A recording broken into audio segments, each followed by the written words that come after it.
Physician reimbursement is at another crisis point. Every year, independent physicians face reimbursement cuts while hospitals consolidate, profit, and gain market share. This imbalance has left physicians with fewer resources to innovate and grow. It's time to restore the fairness to physician fees and reward those on the front lines of care. Now let's talk about the policies that have entrenched the largest corporations and destroyed competition. Number one, we have Anti-Kickback and Stark Laws. These were originally designed to prevent corruption. These laws have become blunt instruments that block innovation and collaboration among independent physicians. We must modernize these laws to support physician autonomy and patient-centered care. Number two, the ACA put a moratorium on physician-owned hospitals. This provision bans physicians from owning new hospitals.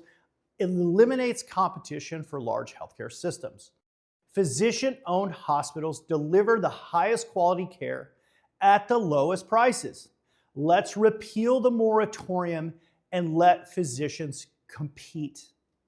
Number three, the Balanced Budget Act of 1997 capped funding for residency programs, creating an artificial bottleneck in the number of new physicians entering the workforce. The result? Rural and underserved areas are left without access to care. It's time to lift the cap and ensure that we are training the next generation of physicians. Each of these policies serves the interest of the nation's largest corporations at the expense of patients, physicians, and taxpayers. And that stops today. If you've heard me speak, you know I believe in transparency. It's the foundation of a competitive marketplace, and competition is what lowers prices and improves quality. Today, hospitals, insurers, and PBMs hide behind opaque pricing structures. Patients do not know the cost of a service until after receiving it, and employers don't know how much they're paying until it's far too late to negotiate. Imagine a world where every single healthcare price is public and easily accessible. Employers could build their own networks. Independent practices could compete directly with the health systems. Thousands of new healthcare plans would emerge overnight.